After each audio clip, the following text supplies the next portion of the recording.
기도하겠습니다. 아버지 하나님, 이 시간 종의 말씀을 전하기 원합니다. 능력의 장중에 사잡아 주셔서 하나님의 말씀만 증거하게 하나님 인도하여 주시고, 하나님의 말씀이 떨어지는 곳곳마다 놀라운 역사가 일어나게 하나님 인도하여 주시옵기를 바랍니다.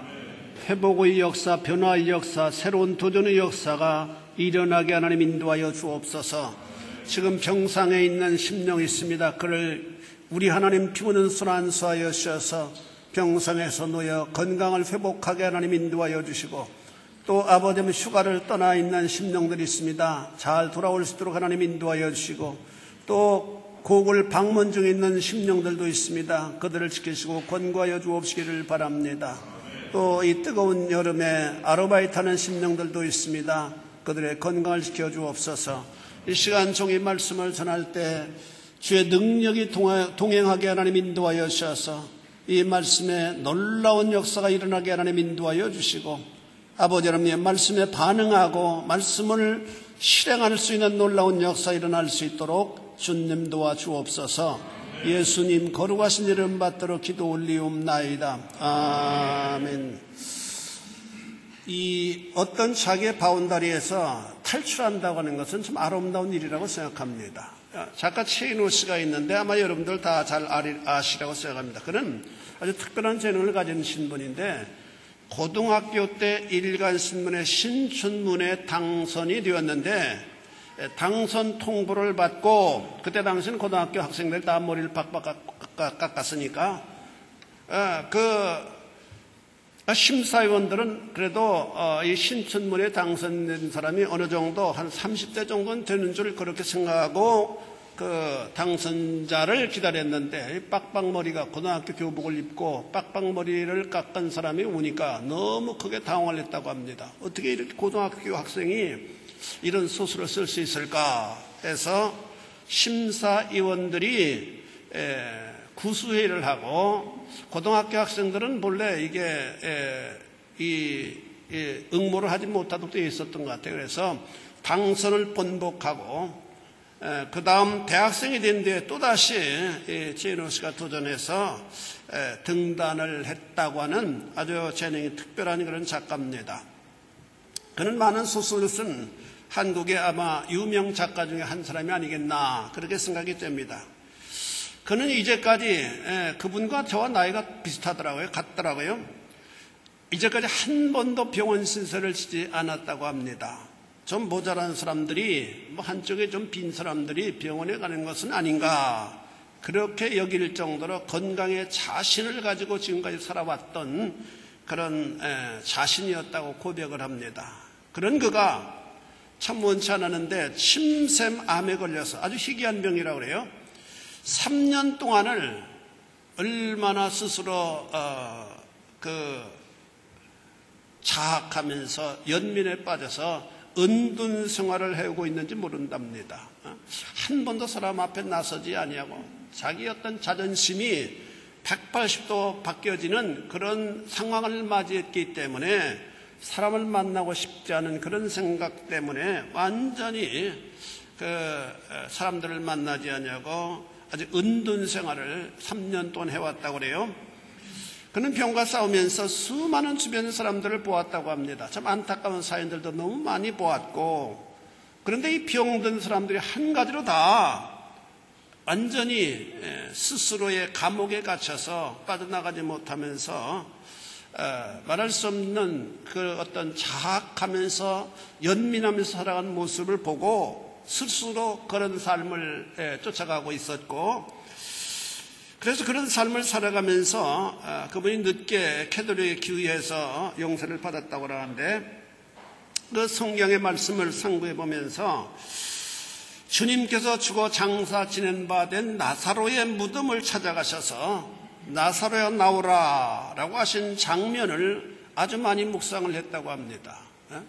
죽음에 붙잡혀 있는 나사로를 향해서 나사로야 나오라 라고 말씀하심으로 말미암아 나사로가 잡혀 있었던 그 죽음이라고 하는 카테고리를 박차고 나왔던 그 놀라운 사건을 저희가 많이 생각해 보면서 그렇다면은 지금도 주님은 살아계시는데 뭔가 나도 하나님 믿는 사람으로서 나 자신도 이 암이라고 하는 이 탈출구에서 빠져나올 뿐만 아니라 우리 동료 수많은 사람들, 암에 걸려서 전전긍긍하는 사람들도 숨 쉬고 있는 동안은 지금 살아있는 정황에 있기 때문에 그 동굴에서 나올 수 있도록, 암이라고 하는 절망의 동굴에서 박차고 나올 수 있도록 용기를 좀 주어야만 되겠다, 그런 어떤 생각이 일어났다고 합니다. 그래서 그들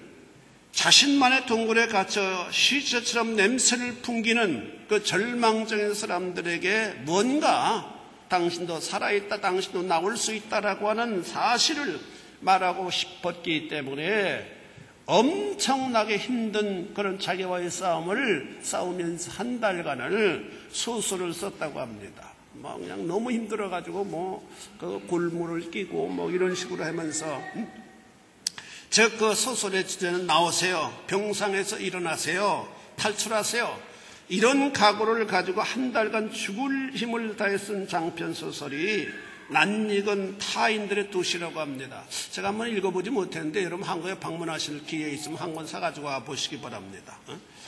지금 15만 부의 베스트셀러 행진을 계속하고 있다고 합니다. 자신을 위로하기 위하여 쓴 소설이라고 그래요.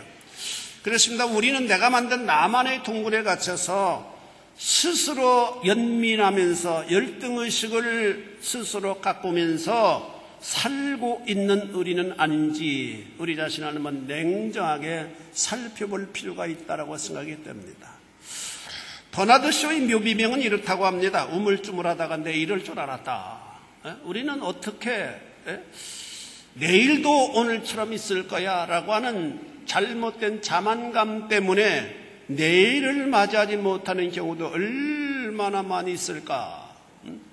하루에 온 세상 사람들이 보통 한 40만 명이 세상을 떠난다고 하는데 그 중에서 내일을 우물쭈물하다가 삶을 마무리하는 사람들도 참 많이 있을 것이다 라고 우리가 생각해 볼 수 있습니다. 우리가 결단하지 않으면 나도 모르는 사이 인생의 기회를 다 놓쳐버릴 수 있는 자들이 되어질 수 있게 되어진다라고는 말씀입니다. 이 시간 게으름에서 탈출하라. 우리 한번 다 같이 따라 쓰겠습니다. 게으름에서 탈출하라. 게으름에서 탈출하라. 이런 말씀을 통해서 하나님의 음성을 듣기를 원합니다. 여름이기 때문에 더우니까 핑계가 얼마나 많이 있어요. 방학이니까 여러 가지 여러분을 게으르게 만들 수 있는 요소들이 굉장히 많습니다. 변명의 요소들이 굉장히 많이 있어요. 그럼에도 불구하고 우리가 게으름에 우리 자신을 방치해서는 안 된다라고 하는 사실입니다. 첫째로 게으름은 사단의 이용물이라고 나는 봅니다. 게으름으로 실패 인생이 되게 만든다라고 하는 사실입니다. 잠언 13장 4절에 보니까 게으른 자는 마음으로 원하여도 얻지 못하나 부지런한 자의 마음은 풍족함을 얻느니라라고 말씀합니다. 마음으로 원하는 것을 얻지 못할 때 스스로 자존감을 잃어버리게 됩니다. 실패한 인생이 되었다라고 하는 그런 실패감이 자기 자신을 서럽게 됩니다. 고로 하나님은 게으름을 기뻐하지 않으십니다. 게으름을 굉장히 즐거워했는데 그 게으름을 동료로 하면서 일생을 살았는데 성공했다. 그런 사람은 내가 아직도 보지 못했어요. 한 3,000년 전에 그런 사람이 있었는지 모르겠지만은 나를 향하신 하나님의 목적이 있는데 게으를 때 그것을 이루지 못하게 되어진다라고는 말씀입니다. 나를 향하신 하나님의 계획이 분명히 주어졌는데 그것을 이루기 위해서 내가 엄청나게 땀 흘리며 노력할 때 그것을 이루도록 섭리하신 하나님이시다라고 하는 사실을 여러분이 기억하실 수 있기를 바랍니다. 게으른 자의 특징은 핑계를 잘 댄다라고 말씀합니다. 잠언 26장 13절 예에 보니까 게으른 자는 길에 사자가 있다, 거리에 사자가 있다 하느니라. 무슨 말입니까? 왜 낮에 대낮에 거리에 사자가 있겠어요? 핑계를 대는 것을 의미합니다. 집 밖에 나갈 수 없다고 하는 이유를 잘 대게 되어진다. 다시 말해서 두려워한다라고 하는 말입니다. 밖을 두려움 때문에 아무것도 할 수 없게 된다고 하는 말이에요. 어떤 분은 말합니다. 실패를 두려워하지 말라고 말합니다. 정말로 성공한 사람은 실패를 많이 경험한 사람이라고 고백하고 있어요. 실패를 경험하지 않고 성공한 사람은 이 세상에 아무도 없다고 합니다. 미리 겁을 먹고 아무것도 하지 않는 사람보다는 실패도 실행할 수 있는 사람이 훨씬 더 가능성 있는 사람이라고 그래요. 단 실패할 때 내가 왜 실패했는지를 또 면밀하게 살필 수 있는 사람은 바로 성공할 수 있는 사람이다, 그렇게 말합니다. 게으른 자는 스스로 지혜 있다고 착각한다고 말합니다. 잠언 26장 16절에 보니까 게으른 자는 선이 대답하는 사람이 일곱보다도 자기를 지혜롭게 여기느니라. 무슨 말씀이냐? 게으른 사람은 자신의 울타리 속에서 세상을 간주하고 거기서 나오지 않는 특징이 있다라고 하는 말씀입니다. 그리고 울타리 밖의 넓은 세상을 인정하지 않으려고 합니다. 게으른 자는 그러므로 기회를 허비하는 인생을 살아가게 됩니다. 우리에게 기회가 있습니다. 그 기회를 손용하지 않으면 아무것도 할 수 없는 존재가 되어질 수밖에 없어요. 그런데 게으름으로 그 좋은 기회를 잃어버린다면 얼마나 억울한 일이겠습니까? 이런 자들 하나님은 마지막 날 심판하신다고 말씀합니다. 두 번째로 학습을 통해서 게으름에서 우리는 탈출할 수 있는 자들이 되어져야만 됩니다. 부지런한 사람을 통해 우리가 배워야만 돼요. 6절에 보니까 게으른 자여 개미에게로 가서 그 하는 것을 보고 지혜를 얻어라. 게으른 자는 부지런한 자를 통해서 학습해야만 된다라고 하는 가르침입니다. 학습이란 중요한 의미가 있습니다. 학습을 통해서 우리는 달라질 수 있기 때문입니다. 평창올림픽을 위해서 프리젠테이션의 두각을 나타낸 나승현 올림픽 유치위원회 대변인이 이런 말을 했더라고요. 자신이 이번 평창올림픽을 위해서 일할 때 세상의 성공한 사람들의 뒤를 따라다니면서, 자기가 따라다니는 사람이 대통령, IOC 의원, 이런 사람, 소위 세상의 성공한 사람들 뒤를 쫓아다녔다고 그래요. 그리고 그들을 섬겼다고 합니다. 그들의 특징은 한마디로 말한다면 부지런하다라고 하는 예를 들 수가 있겠다고 그런 얘기했습니다. 정말 한마디로 성공한 사람들인데 공통점이 있다면 정말로 부지런하다라고 하는 점이었다고 고백합니다. 그리고 그들은 언제든지 충고를 필요할 때 나에게 얘기해달라고 그러더랍니다. 소위 세상에 성공한 사람들인데도 불구하고 나보다 부지런한 사람, 그는 내가 학습할 수 있는 어쩌면 나의 스승일 수 있습니다. 나이의 고와 나이의 많고 적음에 상관없이, 지식의 많고 적음에 상관없이 그런 사람을 면밀하게 살피고 배울 수 있어야만 된다라고 잠언 기자는 우리들에게 교훈하고 있습니다.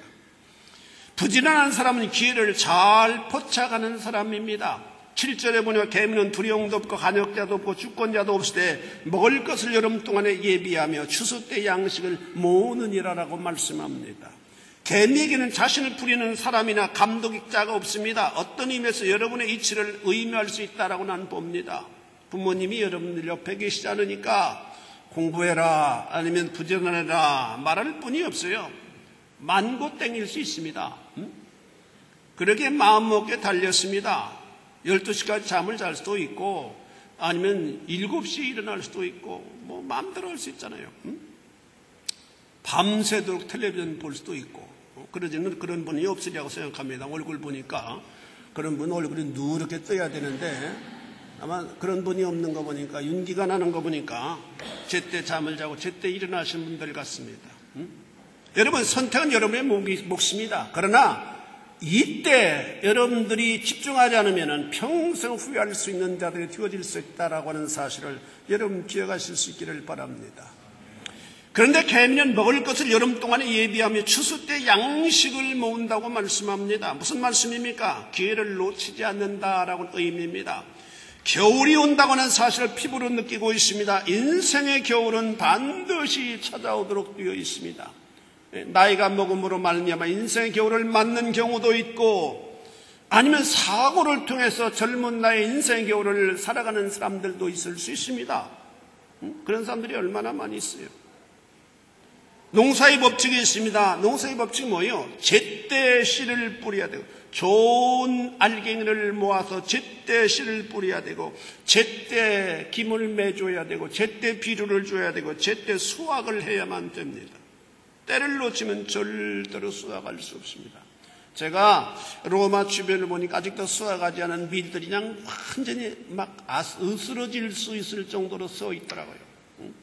뭐 그래도 이 사람들은 기계로 쫙 해버리면 되기 때문에 뭐 상관하지 않는 그런 정황이기 때문에 아직 수확하지 않으리라고 봅니다만은 타이밍이 아주 중요해요. 곡식을 수확하는 데 있어서는. 역시 우리들에게도 수확을 해야 될 대상들이 굉장히 많이 있기 때문에 타이밍이 중요하다라고 하는 말씀입니다. 또 부지런한 사람을 하나님은 축복하신다고 말씀합니다. 부지런한 사람은 자신의 일을 꾸준하게 쉼없이 하는 사람입니다.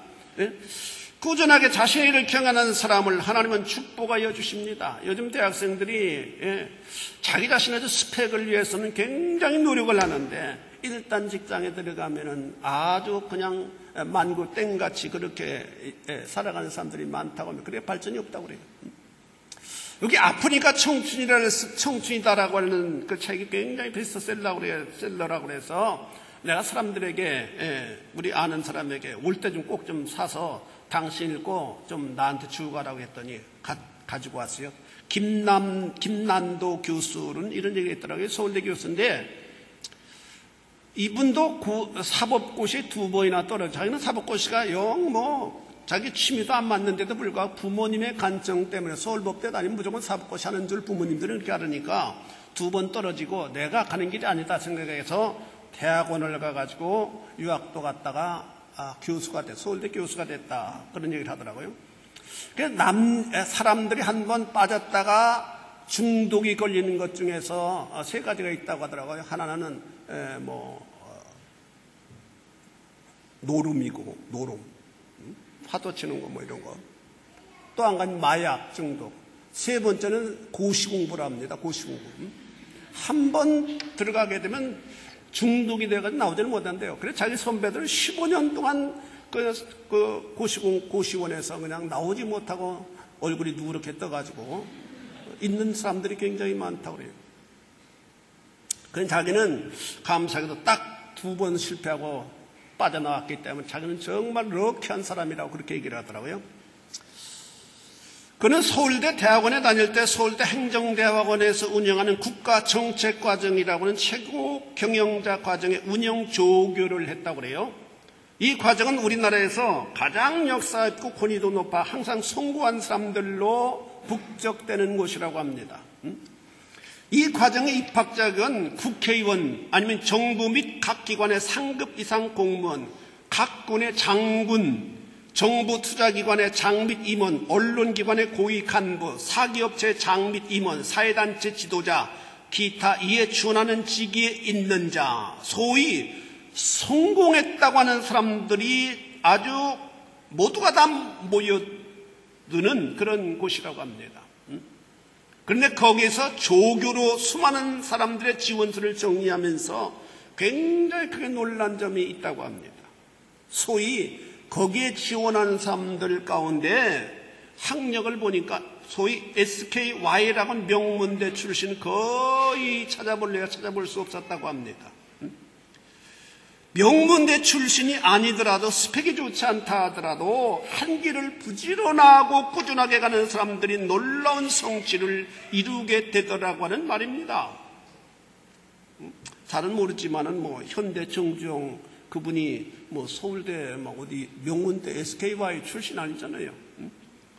이건희 씨도 그렇고 모르겠습니다. 이건희 씨 어떤지 몰라. 그 아버지 이병철 씨도 그렇고 되게 그런 것 같아요. 성공은 월등한 자에게 주어지는 것이 아니라 부지런히 자신의 길을 한눈 팔지 않고 걸어가는 자에게 주신 하나님의 축복입니다. 믿으셔서 축원합니다. 사람의 재능은 이태리 말로 꼬시꼬시예요. 고기수국이에요, 사실. 얼마나 집중력을 가지고 오랫동안 노력하느냐에 따라서 하늘과 땅의 차이가 있습니다.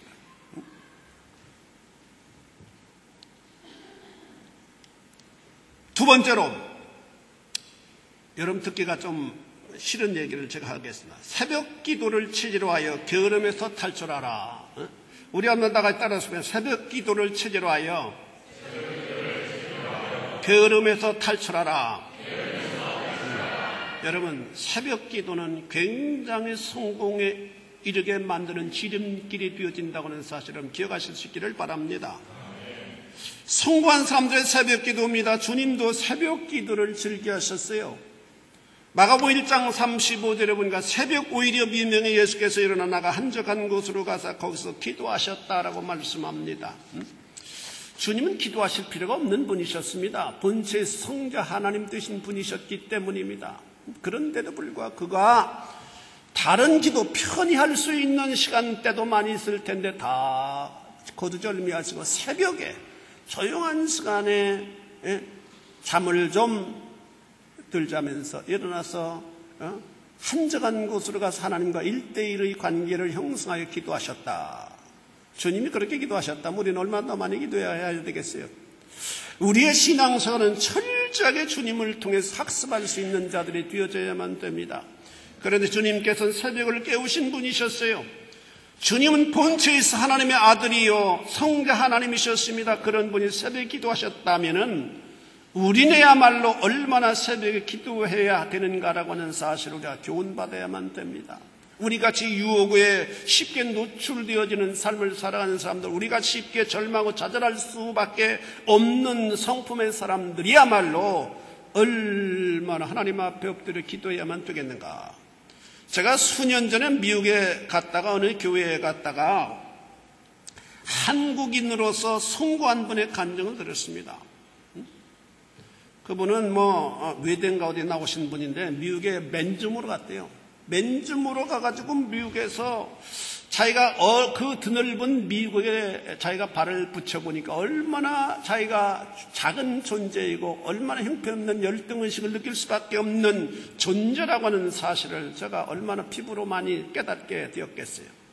그래서 자기가 할 수 있는 것 하나님 앞에 매달린 것밖에 없다라고 여기고 그때부터 새벽에 하나님 앞에 새벽 기도에 하나님 앞에 나가서 기도를 했다고 합니다. 막 기도를 많이 했대요. 새벽에 나 기도할 때도 자기가 일부러 영어로 기도했대요. 영어 막 잘 못하지만은. 근데 그분이 그런 얘기 하더라고요. 영어로 몇 달만 하면 유창하게 될 수 있대요. 처음에는 잘 안 되다가도 자꾸 막. 그런 다음에는 또 영어로만 기도하는 게 그러니까 영어는 좀 잘하게 됐는가 봐요. 그 다음부터는 불어로 또 기도했대요. 하늘에 계신 우리 아버지와는 자기가 불어로 또 한마디 하고. 그래 이런 식으로 기도를 해가 자기가 5개월인가 6개월인가를 자기가 마스터를 하게 되었답니다. 스페인어도 하고. 그래서 새벽 기도 시간에 기도됐을 뿐만 아니라 어학 실력을 배양할 수 있는 기회로 만들었답니다. 한 2시간이 가까이 그렇게 했대요. 그래가지고 그분이 세계무역협회의 부회장인가의 자리에 올랐답니다. 동양 사람은 최초였답니다. 최초로. 막 얼마나 신앙이 뜨거운지. 맨줌으로 미국에 가서 백인들만이 지배하는 그런 커뮤니티에 들어가서 동양 사람이 부의장이 되어진다고 하는 것은 놀라운 기적의 사건이라고 그렇게 얘기를 하더라고요. 그게 어떤 단체는 저는 구체적으로 잘 모르겠지만은. 여러분, 성경의 첫 교도 하나님의 것이라고 분명히 언급하고 있습니다. 그렇다면 우리가 눈을 뜨는 첫 시간을 주님께 드리는 일이야말로 우리가 하루 24시간을 가장 값지게 사용하는 중요한 바로미터가 되어질 수 있습니다. 시간을 잘 관리하는 사람은 성공하게 됩니다. 그러기 위해서 새벽 시간을 먼저 주님께 드릴 수 있는 결단이 여러분들 가운데 주어질 수 있기를 주의 이름으로 축원해 드립니다. 게으름에서 탈출한 새벽 기도입니다. 게으름은 주님께서 미워하시는 매체입니다. 주님은 부지런하신 분이시기 때문에 부지런한 사람이 게으른 사람 보면 어떻게 보겠어요? 사람 같지 않게 보지 않겠어요? 주님 아주 부지런하신 분입니다. 그래서 졸지도 아니하시고 주무시도 아니하시는 분이라고 스스로를 선언하셨습니다. 뿐만 아니라 주님은 말씀하셨습니다. 요한복음 5장 17절에 보면 내 아버지께서 이제까지 일하시니 나도 일한다. 이건 완료가 아니라 진행이에요. 나도 일한다. 주님은 항상 지상에 계실 때 당신의 공생의 삶이 3년밖에는 하나님께로부터 허락받지 못했다고 하는 사실을 명확하게 깨달으셨을 거예요. 그렇기 때문에 그 3년 동안을 치열하게 순간순간을 살아가셔야만 되었을 것이라고 생각합니다. 3년 동안에 하나님 주시는 이 엄청난 위대한 사명을 감당해야만 된다라고 하는 사실 때문에 아마도 주님은 그 3년이라고 하는 시간을 아마 분초를 쪼개면서 살아가는 그런 삶을 살아가셨던 것이 아니었겠는가라고 생각이 됩니다. 여러분, 일하는 것은 비난받을 일이 아니라 칭찬받아야 될 일들입니다. 우리 이게 성가대원들, 이게 칭찬받아야 될 일이에요. 쉽지 않잖아요. 무엇보다도 하나님께서 기뻐하신 일입니다. 그리고 여러분들의 신앙생활은 예배만 참석하는 자가 아니라 구체적으로 부서에 들어가서 일하는 자가 되어질 수 있기를 바랍니다. 일해야 돼요. 그래야 우리의 신앙이 뜨거워지게 됩니다. 하나님의 일을 열심히 할 때 우리의 신앙은 성장하게 됩니다. 더 나아가서 우리를 게으름의 울타리에서 벗어나게 하는 방법이 새벽 기도의 습관을 만드는 겁니다. 계속 하다 보면은 습관이 되고 습관이 문화가 되는 거예요. 문화가 되면은 뗄래야 뗄 수 없는 그런 단계에 이르게 되어집니다. 우리는 주님을 영접한 이후에도 계속적으로 우리 자신의 옛사람의 성품과 치열한 싸움을 할 수밖에 없는 존재들입니다. 이것은 물러설 수 없는 싸움이 결코 패해서는 안 되는 싸움입니다. 이 치열한 싸움에서 승리하기 위해서는 우리는 성령의 능력을 덧입어야 하고 성령의 능력을 덧입는 게 기도밖에 없어요. 그러나 기도한 일은 어렵습니다. 사단의 방해와 나에게 존재한 옛사람의 속성 때문입니다. 이때 두 마리의 토끼를 잡을 수 있는 길은 새벽 기도의 문화를 만들어간 일이라고 저는 봅니다. 새벽 기도를 실천함으로 가능합니다. 새벽 기도야말로 게으름에서 탈피하는 지름길이 되어질 수 있기 때문입니다. 누구나 결심하기만 하면 할 수 있어요. 바라기는 이 거룩한 일에 모두 동참할 수 있기를 바랍니다. 그래서 하나님의 파워풀한 능력을 힘입는 여러분들의 삶이 되어질 수 있기를 바랍니다. 능력을 얻게 하는 새벽 기도입니다. 새벽 기도 중에 아이들을 얻고 능력을 얻습니다. 그래서 시편 57편 8편이나 108편 2절에 보니까 다윗도 내가 새벽을 깨우겠다고 결심합니다.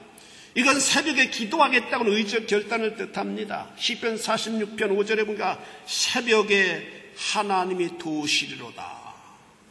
여러분이 정말로 정복하기를 그렇게 열망하는 별간도 창법도 새벽을 깨울 때 하나님께서 아이들을 주심으로 말미암아 달성할 수 있는 것이다라고 나는 믿습니다. 믿으시길 바랍니다. 여러분이 막 아무리 노력해도 그 노력해도 안 되는 게 깨달음이기 때문에 그렇습니다. 영어 단어 외우는 것은 우리가 하루 종일 외우면 10개 외우고 20개 외울 수 있지만은 이 형이상적인 그런 것들은 깨달음이 없으면은 아이디어를 하나님이 주지 아니하시면 절대로 되어질 수 없는 것 아니겠어요? 아이디어, 지금은 아이디어가 지배하는 세상 아니에요? 아이디어 하나로다가 세계 재벌에 이르게 되고 말이에요. 아이디어 하나로 말미암아 놀라운 스타의 자리에 올라갈 수 있는 사람들도 얼마나 많이 있는지 몰라요. 출애굽기 14장 24절에 보면 새벽에 여호와께서 불구름 기둥 가운데서 애굽 군대를 보시고 그 군대를 어지럽게 하시며 새벽에 아주 굉장히 중요한 단어입니다. 그런데 새벽 기도는 습관화 만들기가 어려워요. 왜냐하면 그만큼 하나님의 특별한 은혜를 받는 매체가 되어질 수 있기 때문에 그런 것들은 보편화되기가 어렵습니다. 특별한 결단이 없으면 해가 어려워요. 칼병은 기도는 자동적으로 되는 것이 아니라 힘쓰고 매달려야 한다고 강조합니다. 기도는 하나님의 복을 받는 매체라고 했습니다. 기도는 하나님의 축복의 통로라고 하는 것입니다. 우리가 기도하면 은혜와 복을 받는 이유로 우리를 속죄하신 그리스도께서 중보자가 되기 때문이다 라고 그의 제네바 유리문답은 밝히고 있습니다. 우리는 어찌하든 하나님의 능력을 덧입기 위해 새벽 기도에 열정을 다할 수 있는 심령들이 되어져야만 되겠다라고 여러분들에게 권고합니다. 사랑하는 성도 여러분, 어느 분은 말합니다. 우리에게 수많은 아이디어가 지나가는데 그것을 붙잡아 열매를 맺는 사람은 1% 미만이라고 합니다. 우리에게 수많은 아이디어가 지나가는데 그 아이디어를 붙잡아서 유익하게 만든 사람은 0.몇 %가 된다고 그래요. 스티브 잡스 같은 아이디어가 왜 그 사람에게만 있겠습니까? 수많은 사람들이 비슷한 아이디어예요. 그런데 그것을 실행하는 사람은 적다. 하나님은 그처럼 능력이 충만하신 분이시지만 지금도 열심히 일하시는 분입니다. 구속사역을 완성하시기 위하여입니다. 주님은 지금도 보좌우편에서 일하고 계신다고 말씀합니다. 중보 기도 사역을 하신다고 말씀하고 있어요. 그렇다면 그를 섬긴 우리는 어떻게 해야만 되겠습니까? 우리는 언제나 믿음으로 게으름을 탈피해야만 됩니다. 게으름이야말로 사단이 이용하는 매체이기 때문입니다. 하나님의 사람들은 모름지기 부지런해야만 됩니다. 근면함이야말로 하나님의 선하신 뜻일 수 있기 때문입니다. 히브리서는 히브리서 6장 11절 12절에 이렇게 당부하고 있습니다. 우리가 간절히 원하는 것은 너희 각 사람이 동일한 부지런을 나타내어 끝까지 소망의 풍성함에 이르러 게으르지 아니하고 믿음과 오래 참음으로 말미암아 약속들을 기업으로 받는 자들을 본받는 자 되게 하려는 것이라. 게으름으로 인도하는 육체적 요구를 믿음으로 거절해요.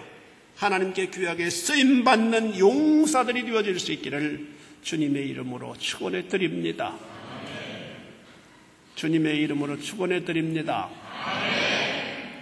큰 소리로 대답하셔야죠. 기도하겠습니다. 아버지 하나님, 주님의 은혜를 감사합니다. 우리가 이 땅에 머무를 수 있는 시간들이 점점 짧아져 가고 있습니다.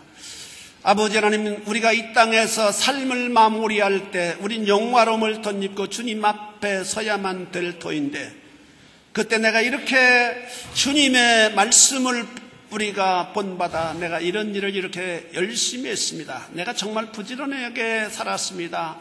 주님의 말씀을 이루기 위해서 내가 전심전력을 다했습니다 라고 고백할 수 있는 자랑스러운 심령들의 삶이 되어지게 하는 인도하여 주옵소서. 예수님 거룩하신 이름 받들어 기도 올리옵나이다. 아멘.